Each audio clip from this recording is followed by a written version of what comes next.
Welcome back to our YouTube channel.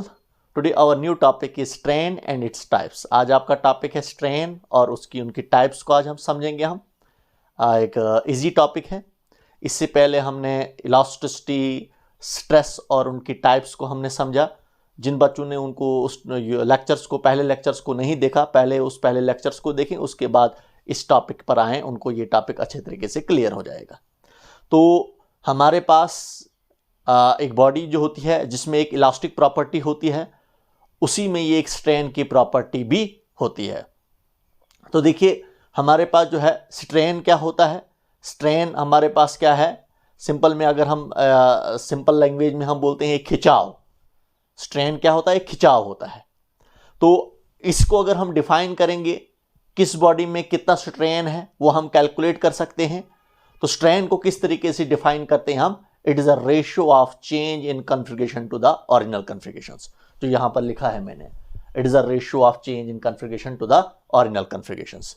तो strain को अगर हम फाइंड आउट करेंगे तो स्ट्रेन किसके इक्वल होता है, अगर हमने देखना होगा कि कितनी हमारे पास कितना किसी एक बॉडी में कितना स्ट्रेन आ रहा है, कितना खिंचाव आ रहा है, तो वो अगर हम कैलकुलेट करेंगे तो ये हमारे पास किसके होता है, change in configuration, change in configuration to the original configurations, original configurations. तो रेशियो होता है। जब हम ये रेशियो कैलकुलेट कर लेते हैं change in configuration to the original configuration, तो वहां से हमें फाइंड आउट होता है कि एक बॉडी में कितना स्ट्रेन आ रहा है।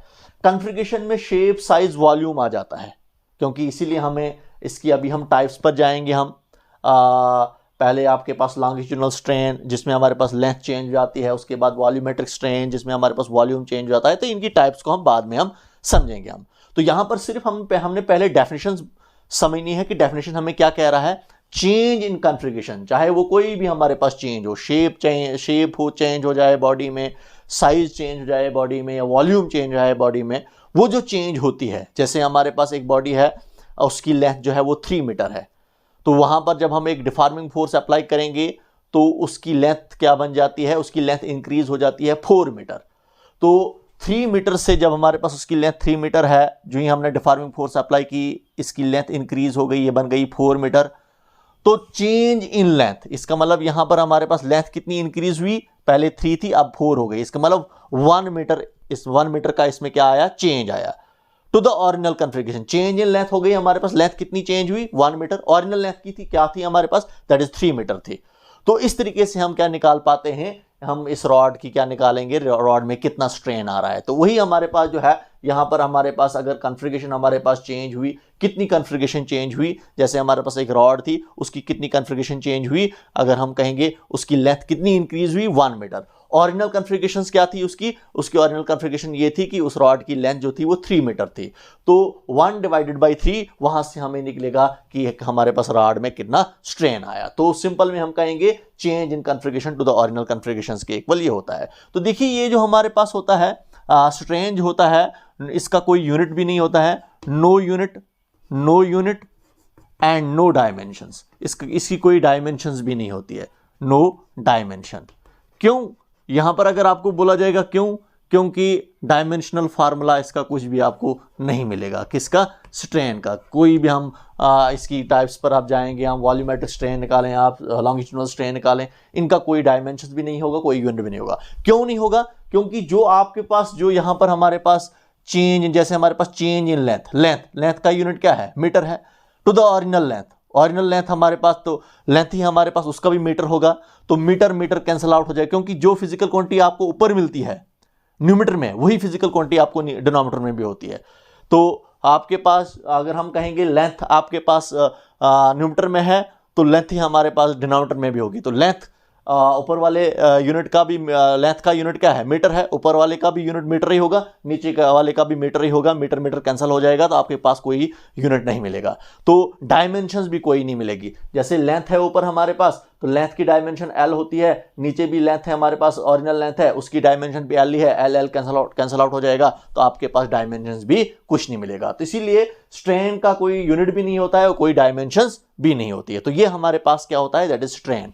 तो इसी के हमारे पास टाइप्स हैं, जैसे हमारे पास लॉन्गिट्यूडनल स्ट्रेन क्या होता है, what is longitudinal strain, it is the ratio of change in length to the original length, जो अभी मैंने एग्जांपल दी थी आपको। ये हमारे पास क्या होता है, लॉन्गिट्यूडनल स्ट्रेन जो होता है, इसको आप शॉर्ट में लिखूंगा मैं एल स्ट्रेन। एल स्ट्रेन का मतलब होता है longitudinal strain, this is equal to the change in length. जैसे मैंने एक डिफॉर्मिंग, ये रॉड है हमारे पास, इसमें मैंने डिफॉर्मिंग फोर्स अप्लाई की उधर के लिए, हम कहेंगे ये नॉर्मल स्ट्रेस है, मैंने नॉर्मल स्ट्रेस अप्लाई किया, फोर्स वहां के लिए अप्लाई की, इसकी ओरिजिनल लेंथ कितनी थी, इसकी ओरिजिनल लेंथ एल थी।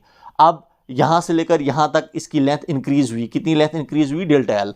तो ये जो हमारे पास होता है वॉल्यूमेट्रिक स्ट्रेन होता है change in length, that is delta L two the original length. Original length इसकी क्या थी, एल थी। तो चेंज इन लेंथ का मतलब हुआ कि आपकी लेंथ कितनी इंक्रीज हुई, यहां से लेकर यहां तक कितनी लेंथ इंक्रीज हुई, डेल्टा एल। ओरिजिनल लेंथ इसकी कितनी थी, एल थी। तो ये हमारे पास हुआ longitudinal strain, that is change in length to the original length. देखिए यहां पर भी ऊपर भी लेंथ है, नीचे भी लेंथ है, लेंथ लेंथ कैंसल आउट हो जाएगा, कोई डायमेंशन नहीं मिलेगी। ऐसा यूनिट अगर निकालने जाओगे आप, तो ये भी लेंथ है, इसका यूनिट क्या होगा, मीटर होगा, ये भी लेंथ है, इसका यूनिट भी मीटर होगा, मीटर मीटर कैंसल, आपको कोई यूनिट भी नहीं मिलेगा। तो ये हमारे पास होता है लॉन्गिट्यूडनल स्ट्रेन, क्या होता है, change in length to the original length. आपकी लेंथ कितनी इंक्रीज हुई, डिवाइडेड बाय आपके पास जो है ओरिजिनल लेंथ क्या थी। इसके बाद आपके पास आता है वॉल्यूमेट्रिक स्ट्रेन। वॉल्यूमेट्रिक स्ट्रेन जो होता है change in volume to the original volume. जैसे हमारे पास एक हम क्या, ये आपके पास एक बॉडी है, इस बॉडी को हम लिक्विड में डालेंगे, तो लिक्विड की वजह से एक हम कहेंगे, एक लिक्विड की वजह से एक प्रेशर एग्जर्ट होता है, तो हम कहेंगे इस हमारे पास इस बॉडी पर चारों तरफ से फोर्सेस लगेंगी, यहाँ पर भी force due to the pressure की वजह से जो फोर्स लगेगी। तो इसका अगर ओरिजिनल वॉल्यूम हमारे पास क्या था, v था, और ये हमारे पास क्या हो जाएगी, ये बॉडी सिकुड़ जाएगी, और इसका वॉल्यूम जो अब हमारे पास कितना चेंज होएगा, डेल्टा v इसका वॉल्यूम चेंज होएगा। वॉल्यूम इसका डिक्रीज कितना हुआ, इसका वॉल्यूम जो डिक्रीज हो जाएगा यहाँ पर, वो कितना डिक्रीज हो जाएगा, that is delta v decrease हो जाएगा। तो ये हमारे पास पहले इसका वॉल्यूम v था, अब इसका वॉल्यूम ये बना। अब कम कितना वॉल्यूम हुआ, कम जो वॉल्यूम हुआ वो डेल्टा v वॉल्यूम हमारा कम हुआ, और हमारे पास ये आपके पास आ रहा है, इसका मतलब इसका वॉल्यूम कितना होगा, v माइनस डेल्टा v।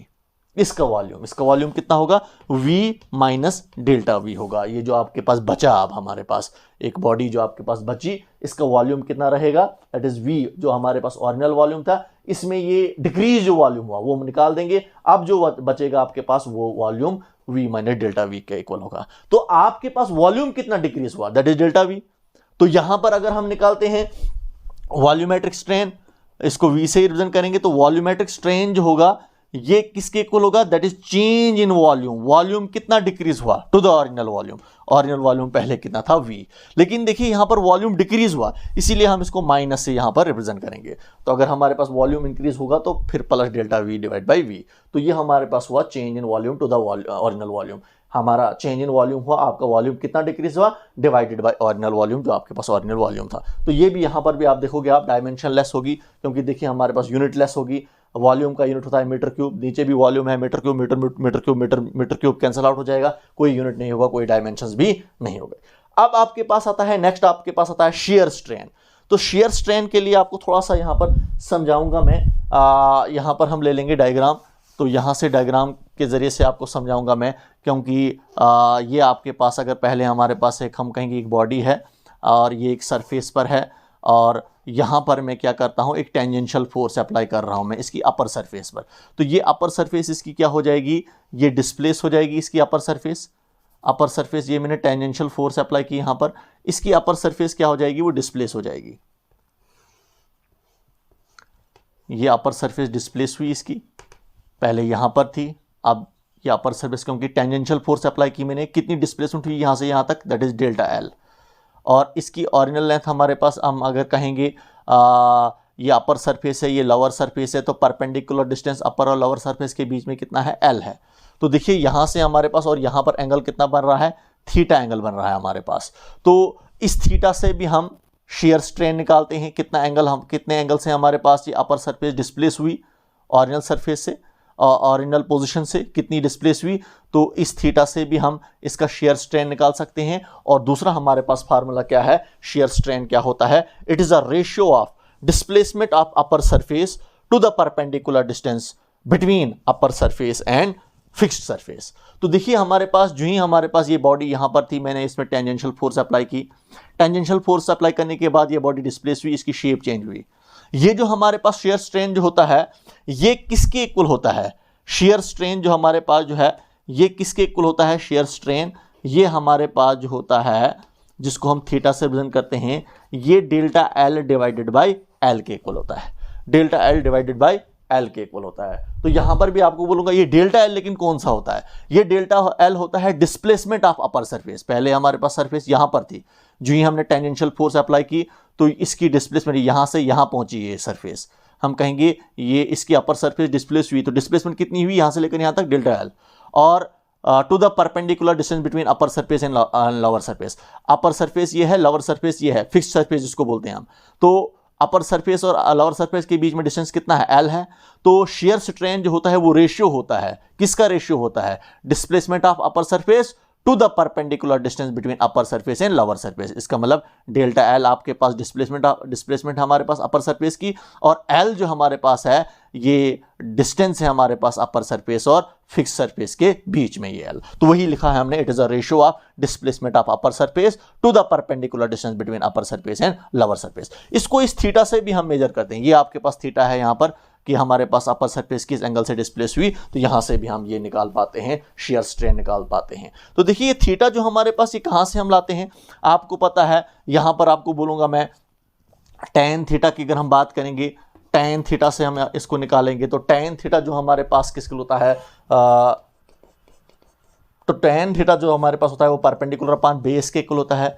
तो यहां पर देखोगे आप ये अपर सरफेस हमारे पास डिस्प्लेस हुई है हमारे पास, और ये हमारे पास क्या है? यहाँ पर थीटा है, तो थीटा यहाँ पर है अगर, तो ये आपके पास क्या बनेगी? बेस बनेगी, और ये हमारे पास क्या होगा? ये परपेंडिकुलर होगा। परपेंडिकुलर आपके पास हम कहेंगे अगर परपेंडिकुलर आपके पास डेल्टा एल है और बेस इसमें हमारे पास क्या है? ये बेस है हमारे पास है। तो अगर ये एल है तो ये भी हमारे पास एल ही है, क्योंकि ये हमारे पास इसकी लेंथ इतनी है तो एल आपके पास आ रहा है।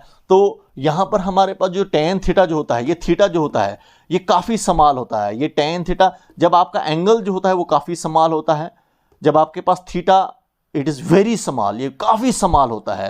तो मैथ्स में हम पढ़ते हैं when theta is small then tan theta is approximately equal to theta. तो theta is equal to delta L divided by L के इक्वल आएगा। तो इसीलिए हमारे पास जो है यहाँ से भी आप देख सकते हो आप थीटा आपके पास किस आ रहा है? That is delta L divide by L के इक्वल आ रहा है। तो यहाँ से भी हम क्या फाइंड आउट कर पाते हैं कि थीटा से भी हम मेजर कर पाते हैं, ये एंगल से भी हम मेजर कर पाते हैं शेयर स्ट्रेन को, और यहाँ से भी हम फाइंड आउट करते हैं कि थीटा जो आपके पास आ रहा है वो ये थीटा जो होता है ये delta L divided by L के इक्वल होता है। तो ये हमने टाइप्स हमने पढ़ी, किसकी टाइप्स पढ़ी हमने?